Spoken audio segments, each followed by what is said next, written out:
आपने सुना होगा पाकिस्तान से पीछे कुछ आतंकवादी आए, कश्मीर के अंदर हमारे 18 जवानों को धोखे से शहीद करके चले गए। जब जवान सोए हुए थे, घात लगा के हमला किया। अगर हल्का सा भी पता होता ऐसा हो सकता है तो जिंदा वही हमारे जवान दफना देते,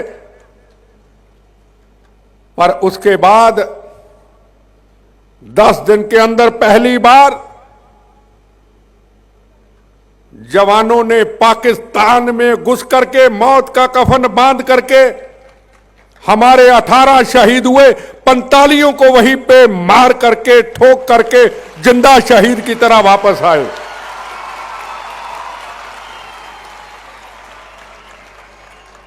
जिंदा शहीद की तरह वापस आए। और उसके बाद ये मातृभूमि, ये वंदे मातरम को हमारे राजनीतिक लोगों ने क्या समझ रखा है, ये तो धर्मशाला है, ये मातृभूमि नहीं है। जहां हिंदू मुस्लिम सिख ईसाइयों ने जलियांवाला बाग के अंदर जनरल डायर की गोलियां खाई थी, जहां शहीद आजम भगत सिंह, राजगुरु सुखदेव ने फांसी के रस्से को चूमा था, जहां चंद्रशेखर आजाद जी ने अंग्रेजों से मरने की बजाय अपने आप को गोली मारने के वक्त कहा था वंदे मातरम, उस धरती की रक्षा करने वालों को जब जिंदा शहीद की तरह वापस लौट आते हैं तो उनसे सवाल पूछे जाते हैं, हमें सर्टिफिकेट दिया जाए, आप क्यों गए थे, आप क्यों मारने गए थे, आपके पास क्या हथियार थे, आपके पास कौन सी गोलियों से उनको मारा। ये हिंदुस्तान के राजनीतिक लोग जो आप लोगों के आदर्श हैं, टेलीविजन पे रोज देखते हैं। क्या ये जो बच्चों का कैंप लगा है, स्वामी धर्मबंधु जी ने आपको यहां लगाया है, उनसे कभी सवाल जरूर पूछना कि कभी वंदे मातरम भारत मां की जय बोला है? क्या आपने कभी ऐसे कैंपों में बचपन में हिस्सा लिया है? नहीं। उन्होंने राजनीति की है, पिता मंत्री, पत्नी मेयर, आगे बेटा एमएलए, फिर आगे जनरेशन आने वाली है, वो भी मंत्री बनेगा। हमारे फौज का जवान ग्रैंडफादर से आगे पिता तक, कोई 65 की जंग, को 71 की जंग, को सुभाष चंद्र बोस के आंदोलन में शामिल होने वाले, को कारगिल के युद्ध में शहीद होने वाले, और अब फिर वो अगली जनरेशन वो कहती है मैं अपने ग्रैंडफादर की तरह, मैं अपने पिता की तरह, मैं अपने परदादा की तरह मौत का कफन बांध करके मातृभूमि की रक्षा के लिए जाऊंगा। और ये नेता, ये मंत्री बनेंगे, ये फौज के जवानों से सवाल पूछेंगे, आप 45 आतंकवादियों को क्यों मार के आए, आपको किसने हुक्म दिया था? हमारे जवानों के सिर काट दिए जाते हैं और पाकिस्तान में, इस हिंदुस्तान के अंदर आतंकवाद को फैलाने के लिए आतंकवाद की फैक्ट्री चलाई जाती है। अब कहा जाता है नोटबंदी, एक नया चर्चा शुरू हुआ, नोटबंदी। हमें पीड़ा है, हम वीआईपी नहीं हैं, पर हमें वीआईपी कई मान लेते हैं, गलती से मान लेते हैं। हम मंदिर में भी जाते हैं, हमें वीआईपी दर्शन होते हैं, हम वोट भी डालने जाते हैं तब भी वीआईपी की तरह जाते हैं।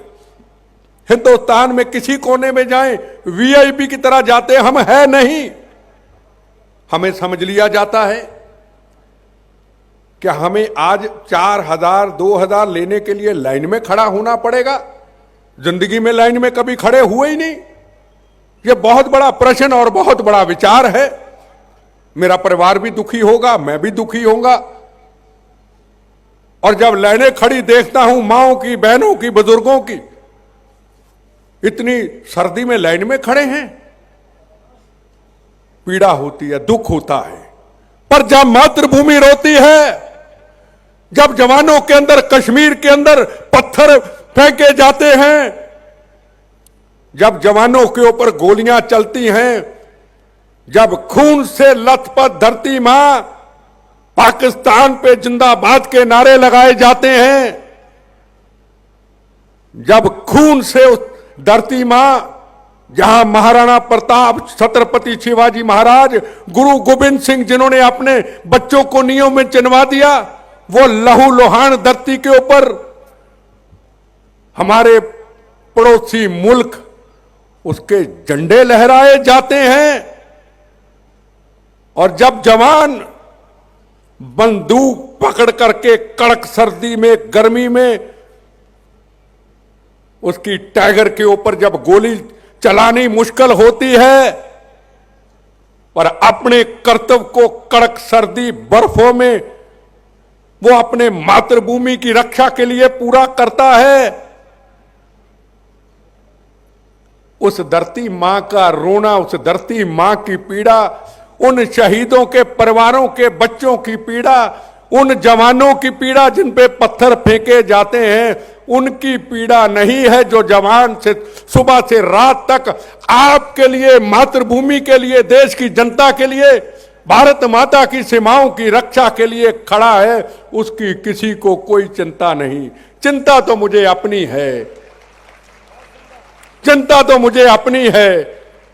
मैं आगे पहले 20,000 2 मिनट में खर्च करता था, अब तो 5 रुपए निकालने के लिए भी मुझे 20 बार सोचना पड़ता है। चिंता तो मुझे है। जवानों की मातृभूमि का रोना, मातृभूमि की पीड़ा, उसकी चिंता नहीं। मातृभूमि कह देना, वंदे मातरम कह देना, कभी सोच के देखो कितना आसान है। जब शहीद आजम भगत सिंह, राजगुरु सुखदेव जब फांसी के फंदे को चूमने के लिए जाते थे, एक ही आवाज निकलती थी, वंदे मातरम, वंदे मातरम, मातृभूमि की जय। रस्सा खिंच जाता था, आपके लिए, आने वाली जनरेशन के लिए शहीद हो जाते थे। वो है मातृभूमि का कर्तव्य। और मातृभूमि को समझना, वंदे मातरम को समझना, ये आपको पढ़ना होगा, सोचना होगा। मातृभूमि, वंदे मातरम, भारत माता की जय, कोई भी लगा ले। एक दिल्ली का लीडर, चीफ मिनिस्टर केजरीवाल कहता है मैं मोदी जी से बड़ा देशभक्त हूं।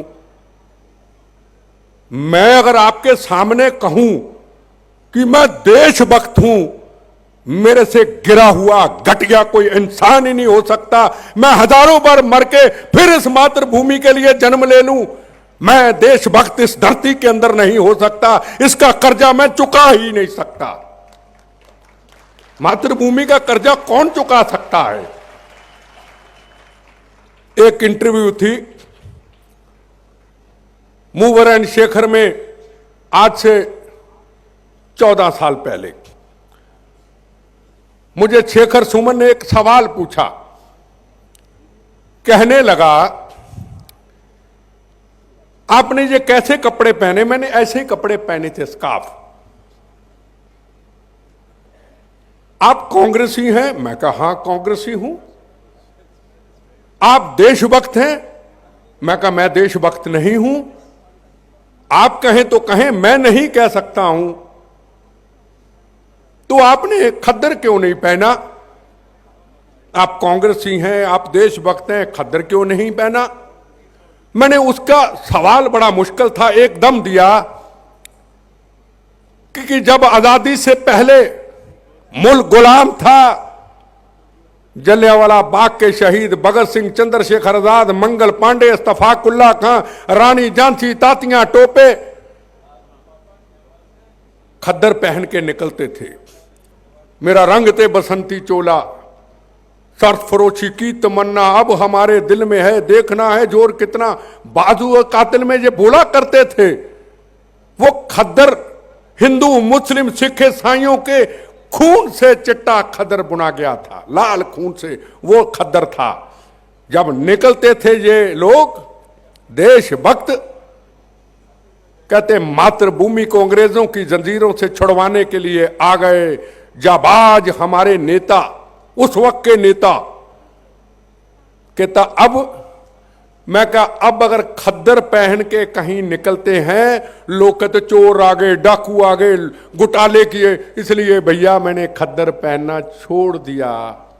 वो खद्दर महात्मा गांधी जी का खद्दर, उनके आंदोलन का खद्दर और आज के खद्दर में बहुत बड़ा अंतर आ गया।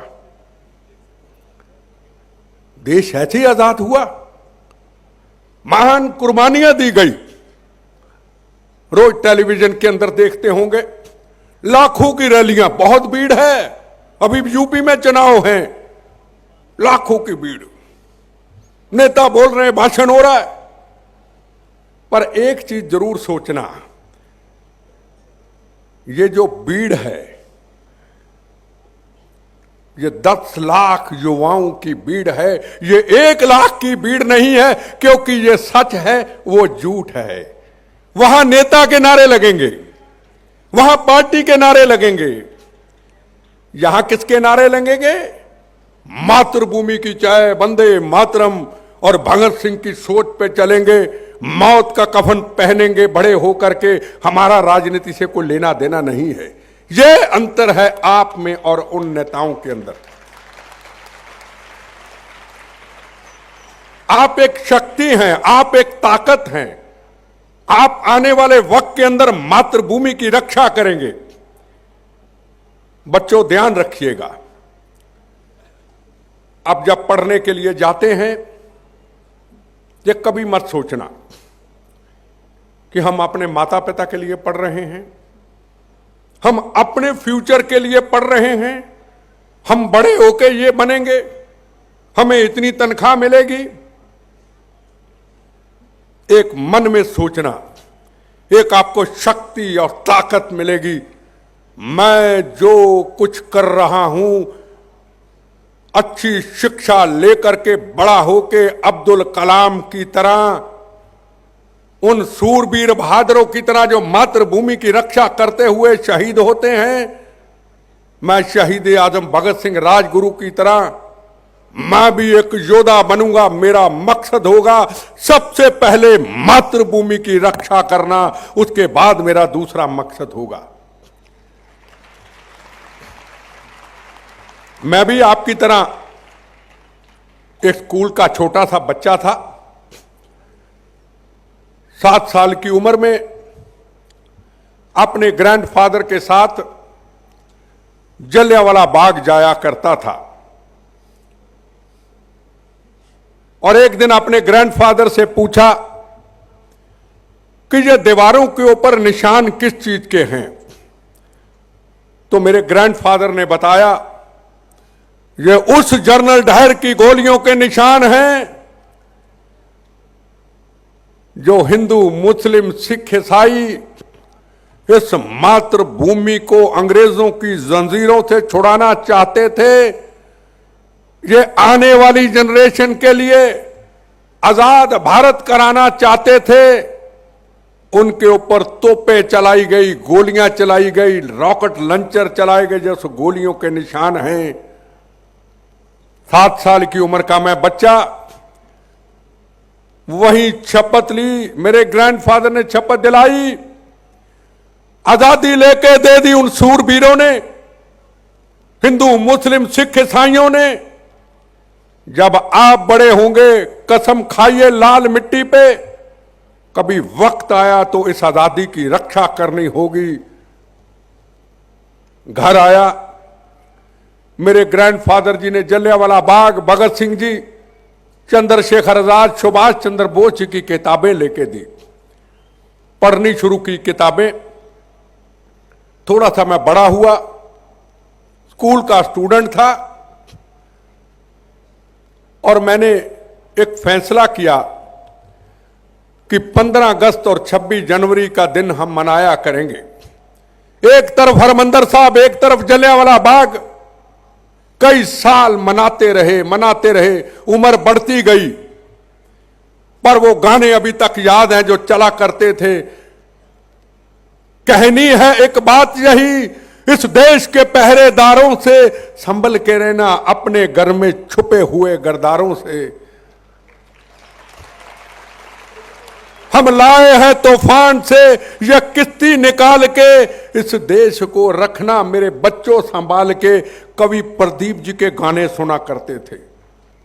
आज गाने कहां हैं मुझे मालूम नहीं, हमें वो अभी भी याद हैं। और लता मंगेशकर का वो गाना, कर चले हम फिदा, अब तुम्हारे हवाले वतन साथियों, वो सुना करते थे। वक्त गुजरा, बड़े हुए, आतंकवादियों ने हरमंदिर साहब की पवित्रता को भंग करने के लिए हथियारों के साथ कब्जा कर लिया और ऐलान कर दिया कि पंजाब को हिंदुस्तान से, मातृभूमि से तोड़ देंगे, पंजाब को खालिस्तान बना देंगे।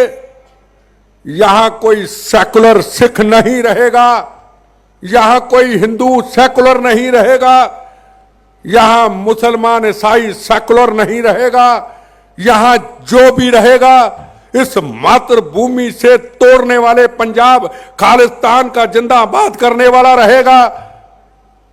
और जो मातृभूमि वंदे मातरम की जय बोलेगा, उनको बम्बों और गोलियों से उड़ा दिया जाएगा। 15 अगस्त आई और बहुत बड़ा चैलेंज आया। एक पुलिस ऑफिसर आए, कहने लगे इस बार तिरंगा झंडा और जगह पे लहरा लीजिए, इधर नहीं। मैं कहा क्यों? कहते आतंकवादियों ने अंदर से चैलेंज किया है, अगर बिट्टा हिंदू मुस्लिम सिख ईसाइयों के खून से बना तिरंगा झंडा लहराएगा, आजादी का दिन मनाएगा, तो बम्बों गोलियों से उड़ा दिया जाएगा। हमने कहा इंस्पेक्टर साहब, हमने अपने ग्रैंडफादर के सामने शपथ ली थी 7 साल की उम्र में, कभी इस भारत माता की आजादी की रक्षा करने के लिए जीवन देना पड़े वो हम देंगे। हमने हिंदू मुस्लिम सिख ईसाइयों की खून से लथपथ धरती से शपथ ली थी। आज हमारे इम्तिहान का वक्त है, उन शहीदों को श्रद्धांजलि देंगे बम और गोलियां खा करके। मेरे बच्चों, 12 बजे झंडा लहराना था और सुबह 5 बजे आतंकवादी आए, हरमंदिर साहब से निकले और मेरे घर के बाहर बम फेंक दिया। बम इसलिए फेंक दिया, हम मातृभूमि वंदे मातरम, शहीदों की मिली हुई आजादी, शहीदों से खून से बने तिरंगे झंडे की रक्षा ना कर सके। हमने आतंकवादियों का जवाब, उन्होंने बम चलाए, हमने बाहर निकले गोलियों की बुछारें की, हम घबराए नहीं। और 12 बजे जब झंडा लहराने लगे, आतंकवादी फिर मंच पे आए और कुछ इश्तिहार फेंक दिए, लिखा था खालिस्तान जिंदाबाद। जो खालिस्तान को ना माने वो पंजाब छोड़ के चले जाए। लड़कों को पकड़ करके खालिस्तान जिंदाबाद नहीं बोलने दिया, भारत मां मातृभूमि के खिलाफ नहीं बोलने दिया। और तिरंगा झंडा जब हमने लहराया, फिर आतंकवादियों का अंदर से चैलेंज आया कि अब तिरंगे झंडे को उतार के आग लगा दी जाएगी। आप जैसे नौजवान मेरे दोस्त उस वक्त के उस तिरंगे झंडे के नीचे पहरा देते रहे। जैसे जैसे सूरज डूबने लगा, 5 बजने लगे, तिरंगे झंडे को उतारा और सीने पे लगा के ले गए। आतंकवादियों की गोलियों और बम्बों का जवाब हमने वंदे मातरम, भारत माता की जय, हिंदू मुस्लिम सिख ईसाइयों के तिरंगे झंडे को लहरा करके दिया। बड़े पत्रकार सवाल पूछते हैं कि आपके ऊपर इतने बम चले, इतनी गोलियां चली, पहला बम कब चला? खुशी मिलती है मुझे कि पहला बम 15 अगस्त आजादी की रक्षा करते हुए पहला बम मेरे ऊपर चला। मुझे इस चीज की खुशी होती है। जिंदगी है कितनी बच्चों, हमें सोचना पड़ेगा कि आज हम आए हैं, कल रहेंगे, किसी का कुछ पता नहीं, कल क्या होगा। हम तो 3 चीजों को हमेशा याद रखते हैं इतने बम्बों गोलियों से चलने के बाद। नंबर 1, मातृभूमि की रक्षा। नंबर 2, भगवान के चरणों में जब जाएंगे, मतलब के लिए नहीं जाएंगे। तीसरा, मौत तो आज नहीं तो कल आनी है। फिर किस बात के झगड़े, किस बात का दिखावा। वंदे मातरम, भारत माता की जय, मौत ये तो साथ रहनी है। कई बार बड़े चैनलों पे बहस होती है, कोई अफजल के ऊपर, कोई कसाब के ऊपर, कोई आतंकवादियों के ऊपर। कोई कहता है जी अफजल ये मुसलमान है इसलिए इसको फांसी हो रही है, जिसने मेरे पे बम चलाया जो सिख है इसलिए फांसी हो रही है। मैं उसको कहता हूं अरे मेरा धर्म तो पूछ, 2 मिनट में बता दूं मेरा धर्म क्या है, किन चक्रों में पड़े हो। मेरा धर्म भारत मां, मेरी जात वंदे मातरम, भारत मां में पैदा हुआ। जब फिर भगवान से प्रार्थना करता हूं कभी मौत बम्बों गोलियों से आए, मां इतनी कृपा करना 2 सेकंड के अंदर ये निकले भारत माता की जय वंदे मातरम करता हुआ चले जाऊं। कौन सा हिंदू, कौन सा मुसलमान, कौन सा सिख, कौन सा ईसाई, भारत मां, धर्म भारत मां, जात वंदे मातरम। कौन सी जात, कौन सा बड़ा, कौन सा छोटा। शहीद आजम भगत सिंह जी का एक सपना था कि हमारे जाने के बाद ऐसा आजाद भारत हम ऊपर देखना चाहते हैं, गरीब और अमीर में फर्क ना रहे, बड़े और छोटे में फर्क ना रहे, जात और पात में फर्क ना रहे। ऐसा स्वराज चाहते हैं, ऐसा भारत चाहते हैं, ना किसी को जात की, ना धर्म की, ना छोटे की, बड़े की, एक भारत रहे। क्या ऐसा भारत बना? आगे बताऊंगा ऐसा भारत आपके लिए बनने जा रहा है। शहीद आजम भगत सिंह जी जब जलियांवाला बाग के अंदर हिंदू, मुस्लिम, सिख, ईसाइयों का खून गिरता है, आपसे भी छोटी उम्र के भगत सिंह जी थे, एक स्टूडेंट लीडर थे, घर से चोरी जाते हैं जलियांवाला बाग, एक छोटी सी शीशी के अंदर सबका खून इकट्ठा करके घर ले आते हैं। रोज सुबह तिलक लगाते हैं, जब मैं बड़ा हूंगा तो मैं भारत मां से इन अंग्रेजों से आजाद कराऊंगा। एक दिन अपने चाचा जी के साथ खेतों में जाते हैं, वहां एक गोली बंदूक की गोली का खोल मिलता है, उसको लेकर के दफनाते हैं। उनके चाचा कहते भगत सिंह आप क्या कर रहे हो? कहता चाचा जी ये मैं गोली बो रहा हूं, जब ये बड़ी होंगी कितनी गोलियां होंगी, मैं अंग्रेजों एक एक अंग्रेज को मारूंगा। वो भगत सिंह था। जब भगत सिंह जी पार्लियामेंट के अंदर बम फेंकते हैं, किसी को मारने के लिए नहीं, हिंदुस्तान की नौजवान पीढ़ी को जगाने के लिए, अंग्रेजों को भगाने के लिए, देश को आजाद कराने के लिए बम फेंकते हैं। बम फेंक के भागते नहीं, उनके साथी नारा लगाते हैं इनकलाब जिंदाबाद, और कहते लगाओ हमें हथकड़ी। उनको अदालत में ले जाया जाता है। राजगुरु सुखदेव, भगत सिंह जज के सामने जोर जोर से हंसते हैं जज कहता है यहां हंसने का हुक्म नहीं, यहां डिसिप्लिन की उल्लंघना है। भगत सिंह फिर हंस हंस के कहते हैं, जज साहब आज तो हमारी हंसी बंद करा लोगे, जब फांसी के रस्से को हम चूमने के लिए तीनों जाएंगे, हंसते हुए, बंगड़े डालते हुए, कहते हुए भारत माता की जय, वंदे मातरम, क्या उस वक्त भी जज साहब मेरी हंसी बंद कर दोगे? वो नौजवान, वो स्टूडेंट।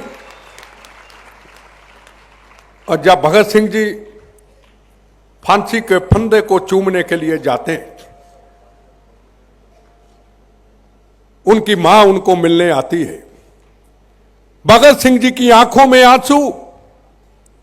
कहते भगत सिंह तू इतना बड़ा योद्धा रो पड़ा, मैं बाहर जाके क्या कहूंगी? मेरा भगत सिंह मौत और फांसी के फंदे को देख के रो पड़ा। भगत सिंह कहता मां ये मेरी आंखों में आंसू फांसी के फंदे को चूमने के लिए नहीं है, मौत को देखने की नहीं है, एक तस्वीर नजर आती है। इन गोरे अंग्रेजों से तो भारत आजाद हो जाएगा। ये हमारे जो जवान जिन्होंने 45 आतंकवादियों को मार के वापस आए, ये जो सर्टिफिकेट लेने वाले हैं, इन काले अंग्रेजों के हाथों में भारत आ जाएगा। मां इस बात की मुझे पीड़ा है, इस बात का मुझे रोना है। वो भगत सिंह योद्धा था। जब 14 नंबर कोठरी लाहौर जेल के अंदर उसके दोस्त उनको मिलने आते हैं, कहते भगत सिंह तेरी शादी कब होगी? कहता अगर इस भारत की गुलाम धरती के अंदर मेरी शादी होती है तो मेरी दुल्हन मेरी मौत होगी। जो मेरे दोस्त शहीद हो चुके वो मेरे फूलों की तरह बराती होंगे। वो था स्टूडेंट लीडर शहीद आजम भगत सिंह, राजगुरु सुखदेव। वो भी राजनीतिक थे, वो भी पॉलिटिशियन थे। सुभाष चंद्र बोस कांग्रेस पार्टी के लीडर थे, आजाद हिंद फौज के जर्नल थे। पर ये जब राजनीतिक लोग अपने घरों से निकलते थे, मौत का कफन बांध करके मातृभूमि को आजाद कराने के लिए तिरंगे झंडे पकड़ करके जिंदाबाद वंदे मातरम करते हुए घर से निकलते थे, मां को कहते थे मां गोली सीने पे खाएंगे, सब भारत मां को आजाद कराएंगे। और आज ये सवाल पूछने वाले, हमारे जवानों का बदला लेके जो वापस आए, उनसे सवाल पूछने वाले क्या कहते हैं? मां गोली सीने पे नहीं खाएंगे, इस भारत को आतंकवाद का गुलाम बनाएंगे। मां गोली सीने पे नहीं खाएंगे, इस भारत को फिर गुलाम बनाएंगे, करप्शन का गुलाम बनाएंगे। वो नेता और आज के नेताओं का ये फर्क है। मेरे बच्चों, ये कभी मत समझना कि हम अब्दुल कलाम नहीं बन सकते, हम शहीद आजम भगत सिंह के सोच पे नहीं चल सकते। ये कभी मत सोचना। मैं आपके सामने हूं, मैं मिनिस्टर रहा, मैं यूथ कांग्रेस का प्रेसिडेंट रहा, मेरे साथ मेरे अंडर ऐसे लोगों ने काम किया। आज 3-3 चीफ मिनिस्टर हैं, मंत्री हैं, सेंटर के मंत्री रहे, पर हमने चुनाव क्यों लड़ा? चुनाव नहीं लड़ना चाहते थे, ऐसी सेवा करना चाहते थे, राजनीति का दाग ना लगे। जब आतंकवादियों ने यह कहा बिट्टा अगर चुनाव लड़ेगा बंबों से उड़ा दिया जाएगा और जो वोट डालने जाएगा हाथ काट दिए जाएंगे, हमने चैलेंज को कबूल करके चुनाव लड़ा। जब पंजाब के अंदर हजारों बहनों के सुहागों को उजाड़ा जा रहा था, हजारों बच्चों को यतीम किया जा रहा था, 5 बजे के बाद किसी मां को यह नहीं पता होता था मेरी बेटी, मेरा पति, मेरा बेटा घर से निकला है, वापस आएगा या नहीं आएगा। हम लोकतंत्र लाना चाहते थे, हम बहनों के सुहागों की रक्षा करना चाहते थे, हम बच्चों को बचाना चाहते थे। हमने उस चैलेंज को कबूल करके लोकतंत्र लाने के लिए चुनाव लड़ा, चुनाव जीते, आतंकवादियों का सफाया किया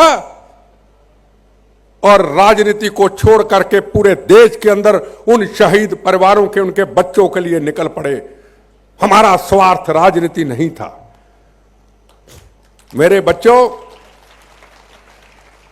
जब बचपन के अंदर हम देखा करते थे दीवारों के ऊपर, जब हर तरफ गोलियां, हर तरफ बम्बों की आवाजें आती थी, 36,000 बेगुनाहों का खून हुआ पंजाब के अंदर, हजारों बहनों के सुहाग उजड़ गए, बच्चे यतीम हो गए।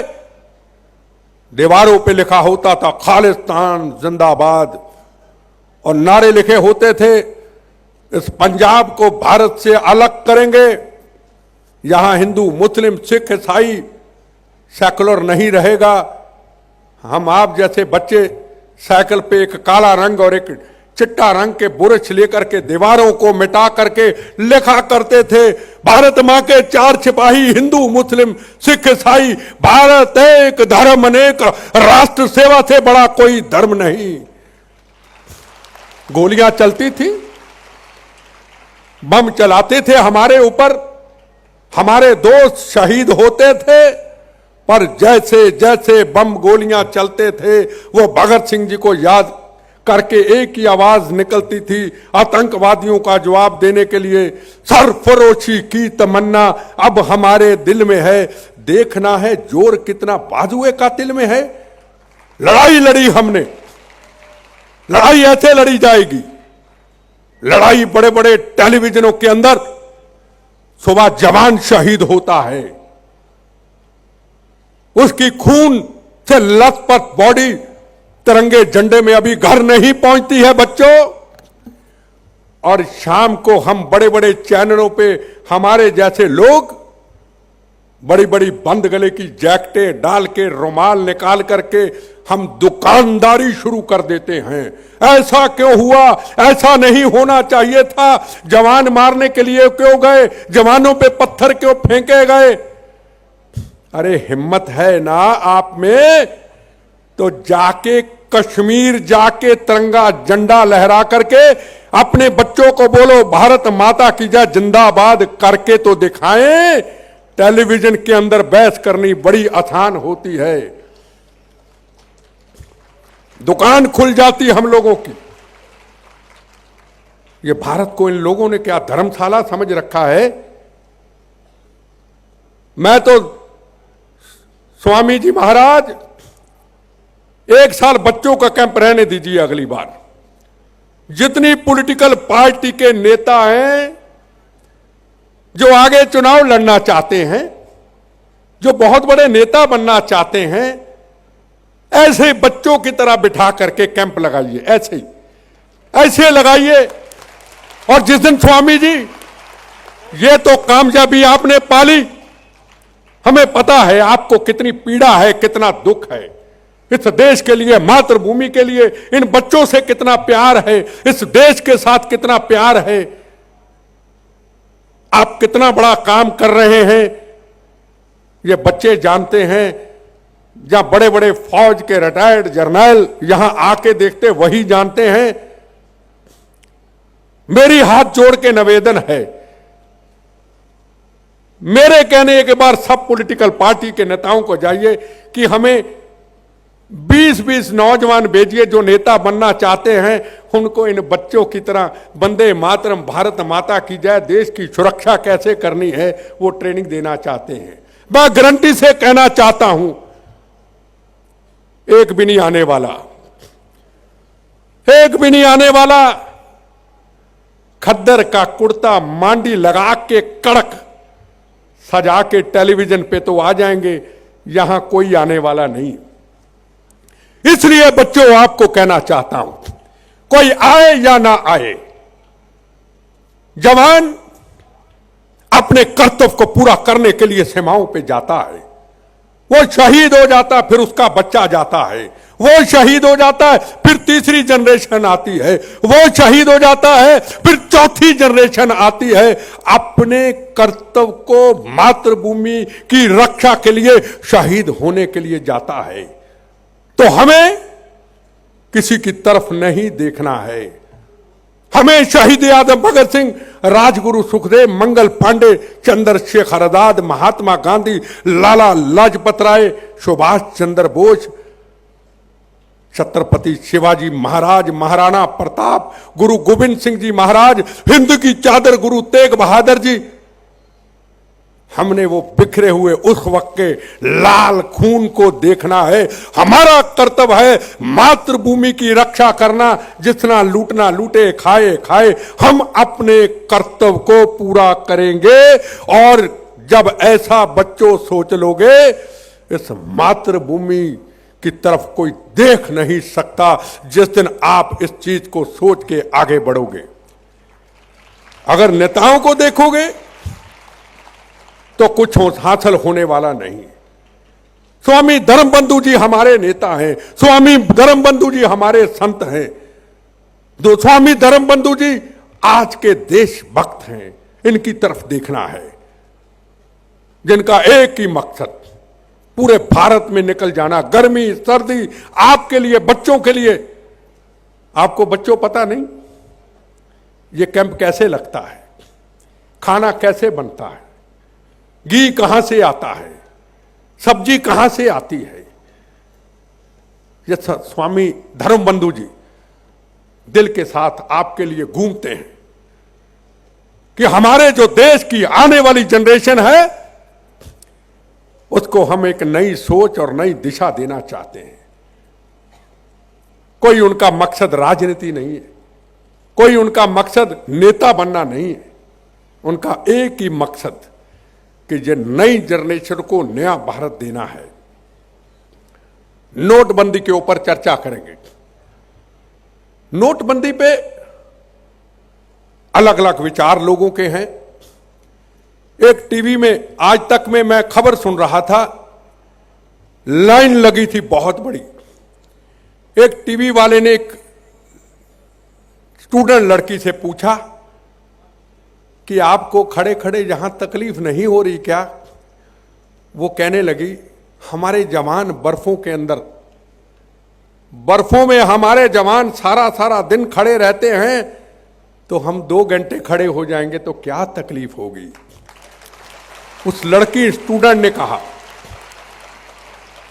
मेरे बच्चों, भगत सिंह जैसा भारत चाहते थे, वो भारत बनने वाला है। बच्चों, हम बिगड़े हुए माहौल में हैं, हम बिगड़े हुए लोग हैं, हमारी आदतें अच्छी नहीं है। इस हिंदुस्तान की पिछले समय पे गिर रही राजनीति ने हम सबको बिगाड़ दिया है, हम नेताओं ने बिगाड़ दिया है, हम बिगड़े हुए लोग हैं। हमें बच्चों की फिक्र नहीं है, हमें मातृभूमि की फिक्र नहीं है, हमें वंदे मातरम की फिक्र नहीं है, हमें तो अपनी फिक्र है। आज ये कल वो, फिर मंत्री, हम वहां तक जाएंगे। इतनी इनकी उम्र 200 साल है, ये वहां तक जाएंगे। बिगड़ा हुआ माहौल ठीक होने वाला है। आने वाले वक्त के अंदर भगत सिंह जी का सपना पूरा होने वाला है, जब बड़े और छोटे में फर्क नहीं रहेगा।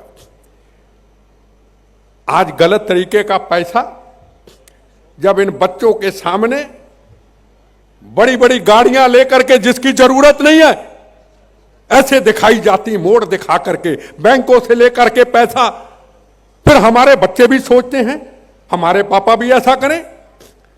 जब मॉलों में जाते हैं अमीर जादों के बच्चे, और गरीब बच्चा भी कहता है पापा मैंने भी मॉल में जाना है। अरे जिसकी पिता की तनख्वाह ही 20,000 है, वो मॉल में बेचारा कैसे लेके जाएगा, कैसे लेके जाएगा अपने बच्चे को। नरेंद्र मोदी, हम उनके साथ नहीं हैं, हम बीजेपी के साथ नहीं हैं, हम प्राइम मिनिस्टर जी मोदी जी के साथ नहीं है, पर नरेंद्र मोदी जी की उस हर पॉलिसी के साथ है। 18 जवानों को जिन्होंने मारा उनका बदला लेके 4500 ठोक के आते हैं, उस नरेंद्र मोदी की पॉलिसी के साथ हैं। हम उस नरेंद्र मोदी की पॉलिसी के साथ हैं जो नक्सलाइटों का, जो एक दिन के अंदर हमारे 70 जवान शहीद कर देते, हमारे जवानों पे पत्थर फेंके जाते, पाकिस्तान के झंडे लहराए जाते, पाकिस्तान के जिंदाबाद के नारे लगाए जाते हैं, कश्मीर के अंदर हिंदुस्तान की सरकारों को ब्लैकमेल किया जाता है, जो बराक बानी के ऊपर हमारे जवानों का कत्लेआम करने वाला, उसके नाम के ऊपर कश्मीर को बंद कर दिया जाता है। उस नरेंद्र मोदी की पॉलिसी के साथ है जो हिंदुस्तान के अंदर पाकिस्तान नक्सलाइट 12,000 करोड़ नष्ट कर देता है। उस नरेंद्र मोदी की पॉलिसी के हम साथ हैं।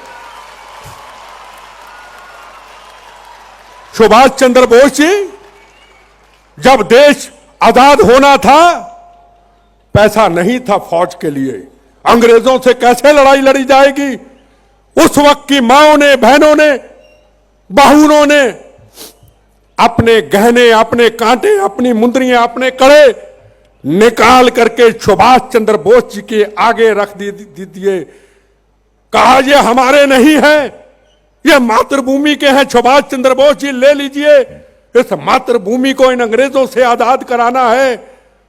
और जब लाल बहादुर शास्त्री हिंदुस्तान में सूखा पड़ा, पाकिस्तान के साथ जंग हुई, तो कह दिया आप एक दिन खाना नहीं हिंदुस्तान के लोगों खाओगे। लोग अभी तक 2-2 दिन खाना नहीं खाते। वो भारत, वो लोग, और आज के लोग जो बहस करने वाले, कहां भारत था, कहां भारत, कहां पहुंच गया। आज हम 4 सब्जियां खाते हैं, क्या एक सब्जी से गुजारा कुछ समय के लिए नहीं कर सकते। 5 स्टार होटल में जाना है, मसाले वाला चिकन खाना है, मसाले वाला मटन खाना है, हजारों रुपया बिल भरना है। अरे कुछ समय के लिए जो नरेंद्र मोदी जी कर रहे हैं, आपके लिए, नई जनरेशन के लिए, नए भारत के निर्माण के लिए, नए भारत बनाने के लिए, अरे उसके लिए तो थोड़ा सा योगदान दे दो ना। कोई देने वाला नहीं। नरेंद्र मोदी जी, बच्चों याद रखना, मैं फिर कहूं, मेरा उनसे कोई लेना देना नहीं, मेरा बीजेपी से कोई लेना देना नहीं। मैं कांग्रेसी हूं, पर कांग्रेस भी बाद में, मेरे नेता भी बाद में, सबसे पहले मातृभूमि। तो मेरे भैया, मेरे बच्चों, हमें उसकी वो पॉलिसी जो आने वाले वक्त के अंदर आपको नौकरी मिले, ये भारत मजबूत हो, ये भारत के अंदर विकास हो। हमारे बच्चे जब बड़े होंगे, इनको नौकरियों के लिए फॉरेन में, दुबई में, अमेरिका में, कनाडा में ना जाना पड़े। हिंदुस्तान अमेरिका और कनाडा से ऊपर हो, वो नरेंद्र मोदी जी भारत चाहते हैं, वो आपके लिए भारत बनाना चाहते हैं। मैं बच्चों के मां बाप को सवाल पूछना चाहता हूं। आप सुबह से शाम तक मेहनत करते हैं, किस लिए करते हैं? बच्चों के लिए करते हैं। यही चाहते हैं कि बड़े बच्चे हो करके अच्छी कमाई करें, भारत की सेवा करें, यही चाहते हैं।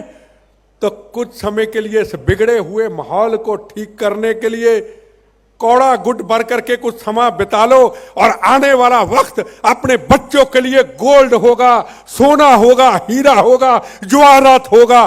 कुछ मदद कर दो उस नरेंद्र मोदी जी की, जिसको अकेले हर चीज उठानी पड़ रही है।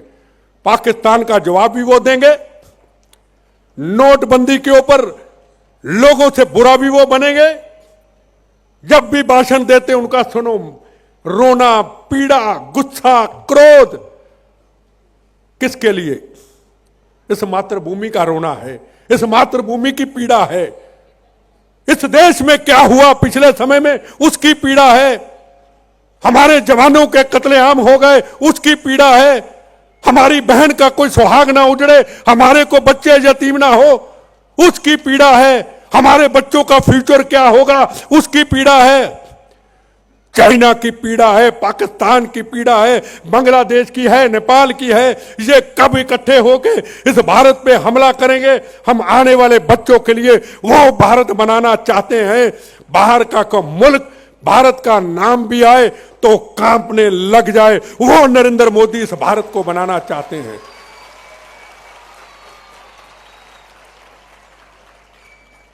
ये बड़ी बड़ी पॉलिटिकल पार्टियों के नेता, मंत्री साहब, इनको पूछिए क्या करने आए? मजे लेने आए। और ये बच्चे यहां पे देशभक्ति स्वामी धर्मबंधु जी महाराज जी से सीखने आए। वो जवान बर्फों के अंदर नौजवान समाधि ले गए पिछले समय में।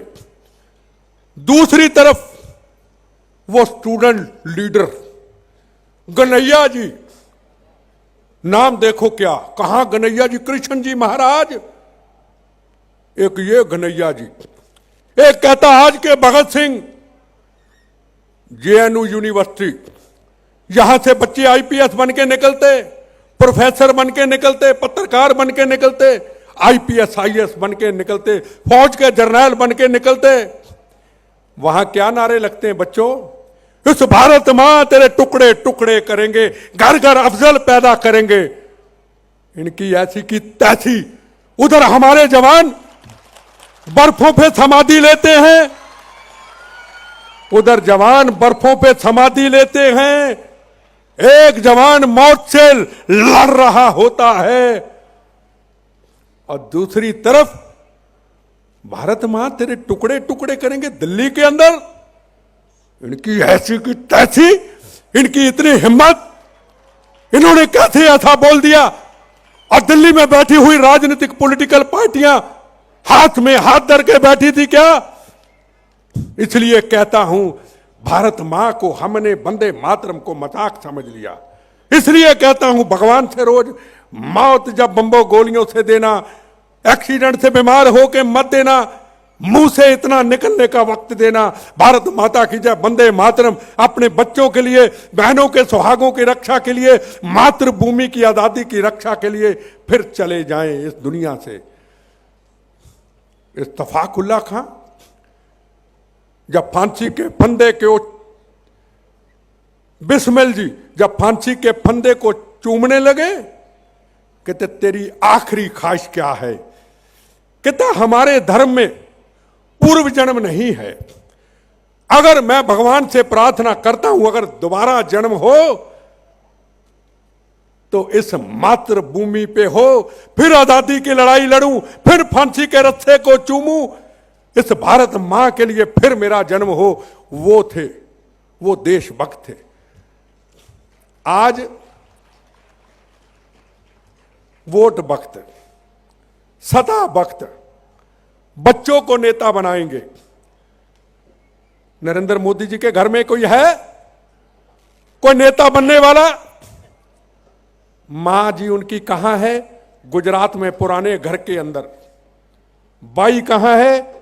नौकरी करते हैं और खुद दिल्ली में बैठ करके कड़क फैसले लेते हैं। मुझे एक पत्रकार ने सवाल पूछा सरकार बनने के 2 दिन बाद कि फलाने फलाने चीफ मिनिस्टर ने कहा मोदी डिक्टेटर है, आप क्या कहना चाहोगे? मैं कहा हां तानाशाह है। कहना लिख दूं?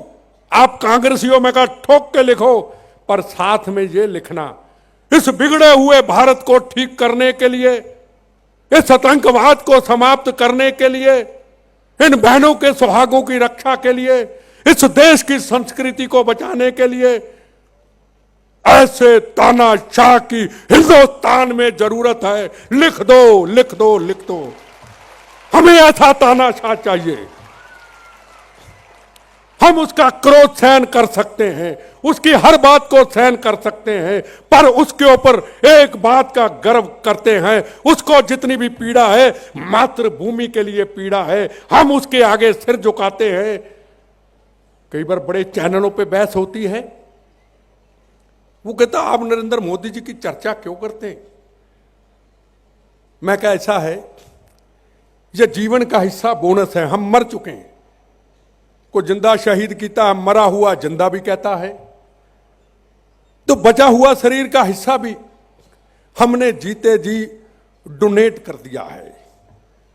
हम ऐलान कर चुके, एफिडेविट लिख के ले दे चुके, अगर किसी फौज के जवान को, जख्मी को इस बचे हुए शरीर के अंगों की जरूरत पड़े, इंजेक्शन लगाए बगैर, दवाई खुआए बगैर, ऐसे निकालो, दे दूंगा। जो मातृभूमि की रक्षा करता है और जो मातृभूमि की हमारे जवानों की, हमारी सीमाओं की और उन पत्थरबाजों के खिलाफ ठोक के कार्रवाई करता है, नक्सलाइटों का खात्मा करता है, आधा हिस्सा तो नरेंद्र मोदी के चरणों में कुर्बान कर दूंगा। यह कौन सी बात है? बच्चों, अकेला कोई लड़ाई नहीं लड़ सकता। हम जिंदगी की जंग हार चुके थे। टाइम है ना, लेट तो नहीं हो गया? हम जिंदगी की जंग हार चुके थे। हम रोते थे रात को कई बार, क्या हम इस लड़ाई को जीत पाएंगे? क्या हम आजाद भारत की रक्षा कर पाएंगे? क्या हम बहनों के सुहागों की रक्षा कर पाएंगे? अकेले लड़ाई बड़ी मुश्किल है, पर जब जब यहां आते थे, स्वामी धर्मबंधु जी के बच्चों में आकर के यहां से एक शक्ति, नई चेतना, एक मिसाल जगा के जाते थे। पर फिर कुछ समय के बाद हम कमजोर पड़ जाते थे। नरेंद्र मोदी जी आज एक व्यक्ति योद्धा ऐसा हिंदुस्तान को मिला है। हो सकता है मेरे कई बातों से मतभेद हो सकते हैं, मेरे कई विचारों में फर्क आ सकता है, पर कई बार अपने आप को सवाल पूछता हूं, एक शीशे के सामने खड़ा होकर के, कि तूने बम किस लिए खाए थे? तुम रोज इतनी पीड़ा क्यों लेते हो? तुम्हें मातृभूमि से प्यार है, इसलिए ही इतनी मेहनत करते हो? तो जो एक आदमी मातृभूमि के लिए कड़क फैसले लेने वाला आ चुका है, सीमाओं की रक्षा करने वाला आ चुका है, अपने जवानों को शहीद करने वालों को, आतंकवादियों का बदला लेने के लिए आ चुका है, तो अपना जीवन भी आधा उसके लिए दे डालो। मेरे बच्चों, ये पाकिस्तान हमारे से निकला हुआ पाकिस्तान, ये भारत में था पाकिस्तान, आज हमें रोज आंखें दिखाता है। इसको यही कहना चाहूंगा, फिर दिखा दी फिसरत तूने, फिर जख्म पुराने छोड़ दिए। जिस मां ने तुमको जन्म दिया, उस मां का दामन नोच लिया। यह भारत की मां थी जिसका दामन नोच दिया। वो पाकिस्तान हमारे से निकला हुआ पाकिस्तान। मेरे बच्चों, आप एक बहुत बड़ी शक्ति, एक बहुत बड़ी ताकत है। बड़े होकर के अपने अपने रूप में अब्दुल कलाम की तरह साइंटिस्ट बने, फौज के जवानों की तरह बहादुर बने, अच्छे डॉक्टर बने, पर यह मन के अंदर जरूर सोच लें, मैं जहां भी जाऊंगा, जहां भी खड़ा हूंगा, मेरा एक ही मकसद होगा, जो स्वामी धर्मबंधु जी ने आपको प्रेरणा दी है, मातृभूमि की रक्षा। मैं बड़ा होकर अपने भारत माता का नाम दुनिया में ऊंचा करूंगा। कल्पना चावला, एक करनाल की गरीब घर की बेटी, दुनिया में अपना नाम पैदा कर दिया। वो बहुत बड़े अमीर घर की नहीं थी। ये पाकिस्तान जो धमकी देने वाला है, इसको ये कहूंगा, हे पाक, तेरा ख्वाब एक नजारा ही रहेगा। तू किस्मत का मारा है, मारा ही रहेगा। तेरे हर सवाल का जवाब करारा ही रहेगा। कश्मीर हमारा है, हमारा ही रहेगा।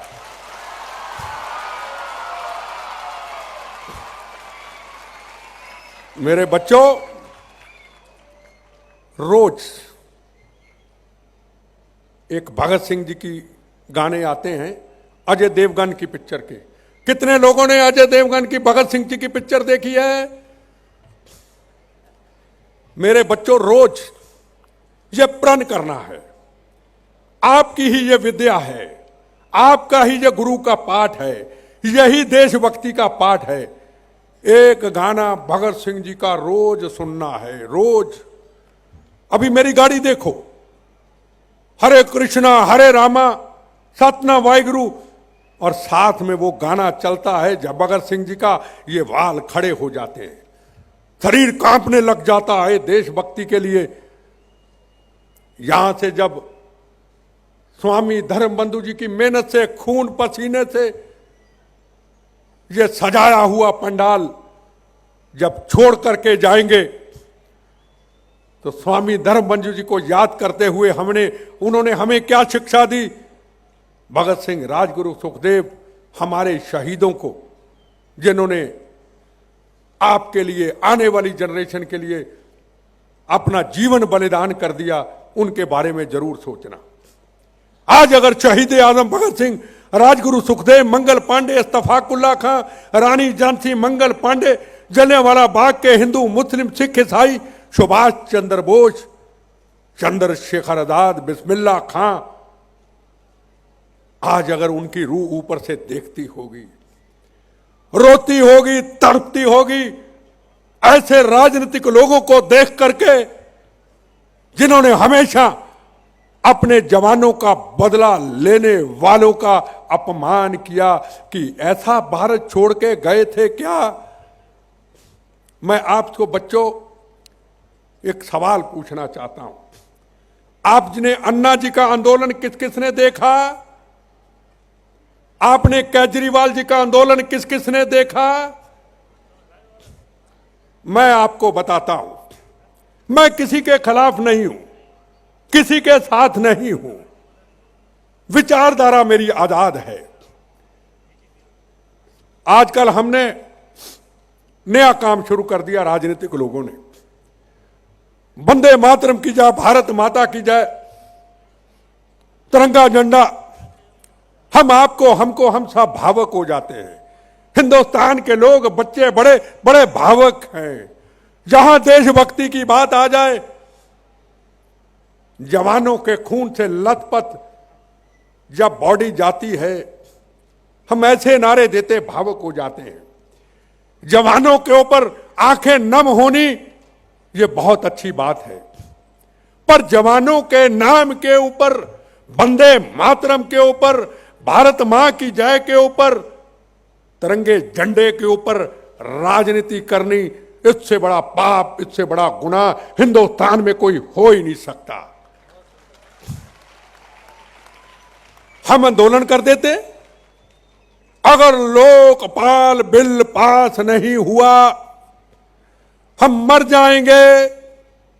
कौन कहता है मरने के लिए मरो भाई, हम भी रोज मरते हैं भाई, जवान भी रोज शहीद होते हैं भाई। अरे देश की जनता से वादा किया है, करप्शन को समाप्त करने के लिए, आतंकवाद को समाप्त करने के लिए, सरकार को कह दिया हम मर जाएंगे, तो जाओ ना, नए महात्मा गांधी बनो ना, भगत सिंह की सोच पे पैरा दो ना। हम कहते भारत माता की जय, वंदे मातरम, हम भावुक हो जाते हैं, तिरंगा झंडा हिलता है, मैं भी पागल घर में बैठे उस आंदोलन में शामिल हो जाता हूं। एक नया भारत बनने वाला है, बहनों के सुहाग उजड़ते हुए बचने वाले हैं, आतंकवाद समाप्त होने वाला है, करप्शन समाप्त होने वाली है, नया महात्मा गांधी आने वाला है। पर मेरे बच्चों, जब पेट में भूख लगती है, मरने का टाइम सामने नजर आता है, वो भगत सिंह, राजगुरु, सुखदेव जब फांसी को, फंदे को आंदोलनकारी जाते हैं, तो वंदे मातरम, भारत मां की जय करते हुए शहीद हो जाते हैं। एक हम आज के आंदोलनकारी हिंदुस्तान की जनता को गुमराह करते हैं भारत मां, वंदे मातरम का नाम लेकर के। जब मौत सामने आती है, फिर नेताओं के, संतों के हाथ जोड़े जाते हैं, जल्दी जल्दी जूस पिला दो नहीं तो ये मर जाएंगे, जल्दी पिलाइए। कोई ना कोई आएगा, जैसे जैसे जूस आएगा कहेंगे वंदे मातरम वंदे मातरम, पास आया वंदे मातरम, जूस खत्म, मौत गई, लोगों के साथ धोखा, वंदे मातरम बिक गई, भारत मां बिक गई, तिरंगा झंडा भी बेच डाला। और जब जेएनयू के अंदर भारत मां के टुकड़े टुकड़े करने की बात आती है फिर चुप करके बैठ जाते हैं। एक कुर्सी सदा संभाल लेता है दिल्ली के अंदर और दूसरा सच्चा सुच्चा महात्मा गांधी की सोच पे चलने वाले अन्ना हजारे को धोखा देके फिर वह महाराष्ट्र में बेच देते हैं। ये वंदे मातरम और भारत मां का मतलब समझाया है कि भारत मां की जय, वंदे मातरम कहना बड़ा आसान है पर इसके रास्ते में कांटे ही कांटे हैं। शहीद आजम भगत सिंह जी कहा करते थे, सेवा करनी है जिंदड़ी बड़ी औखी, सेवा करनी है जिंदड़ी बड़ी औखी, जिन्होंने की लाख मुसीबतें जली हैं। इसको हिंदी में कहते हैं कि सेवा करनी मातृभूमि की रक्षा की बहुत मुश्किल है। जिन्होंने की है उनको बार बार मुसीबतें जलनी पड़ी हैं। किसी ने फांसी का रस्सा चूमा है, कहीं लाला लाजपत राय जी ने अंग्रेजों की लाठियां खाई हैं, किसी ने जलियांवाला बाग के अंदर सीने पे गोलियां खाई हैं। बच्चों, फिर अगली बार आपके पास आऊंगा और आपको ये मैं कहूंगा, अपने मातृभूमि की रक्षा के लिए हमेशा वचनबद्ध रहना। और आखिर में कहना चाहूंगा, ये जान हथेली पर रखकर कुछ कर दिखलाने आए हैं, है कफन का टुकड़ा जेबों में कुछ कर दिखलाने आए हैं। हे भारत मां तेरे चरणों में शीश चढ़ाने आए हैं, जितनी भी अपने पास बची वो साथ चढ़ाने आए हैं। वंदे मातरम, जय हिंद।